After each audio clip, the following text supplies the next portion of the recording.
ne mujja mulize musanduka sitegeza tungenda mukuba ebikonde abantu gwe yali yewera yali amaze mukubako ebikonde wano Uganda oluyimba lumu n'ekitundu abadde ajja kutuula wali nze nkubuulira kubanga abadde ajja kuyimba amala atuule mu audience era kati abantu ba Royal Agency mbasaasidde naye already balinayo abayimbi abategerekeka abawerako David Twalo yagenze Azawi yagenze who else Alien Skin yagenze tomubala wali abayimbi sio stage yagenda maaso era yagamba ti ajja kuyimbayo oluyimba lumu n'ekitundu atuule wali bamuttire mu music teyagambyeko kulwana naye kati ndowooza ekyo kyebatafuna abantu abakifuna bubi just bakifuna bubi omusajja alwana musicale yagamba ajja kuddira mu coffin just ng'ayimbye buyimbi so si kumukuba so abantu bakifunye interpretation yabadde mfu kino kirekawa promoter wa event ne Purple Party nga brand ey'ekivulu ekyo ku Purple Party nga brand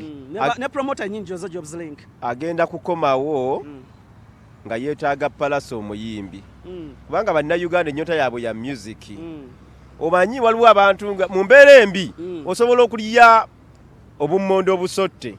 naye kitegeeza nti owonye enjala nonze kyekyo oyogerera mu bisoko nti osobola okulyalyako ka justi naye kitegeeza nti okukuse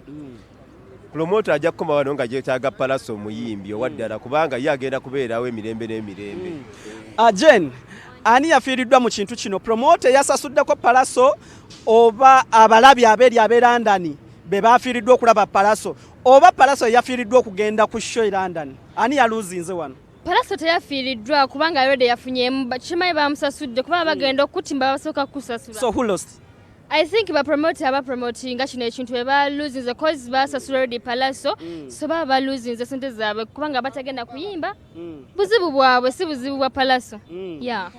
Angela olowooza ani yaluzinze wano ba promoters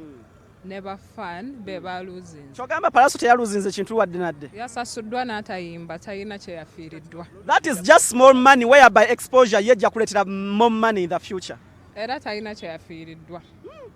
Hawa what do you think Pallaso talina kye yafiiriddwa olw'ensonga yafunye edda akasente ke ate era ebivulu bikyagenda mu maaso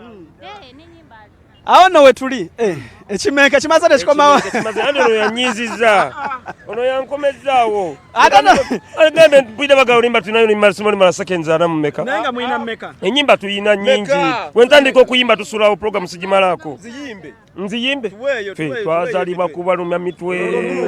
you know me sitya danger nze ne bonkanga ne bontiisa ye ate batya 360 kaunye 360 we nabuuzizza abantu ku festival gye nategese eri erweza ku Forest Resort nababuuziza muyimbi ki gwe nnyinza obbawa bangamba ali eno ningatako n'abayimbi abalala nabye posta yatandise dde okutambula nkikubewo bagita Nyash Festival tuli kuweza Forest obulango gya buleeta ku BBS nga ekivulu kituuse naye nga ensonga nyingi ezigenda mu maaso mu industry tulina muŋŋoona we tusinzidde okubanga tukuweereza njagala tugendeko mu break then we tukomawo njagala nyanjula ensonga endala era nga naye ekwasaganya naye music industry 360 kawunye mugi olimu amanya Ray Superstar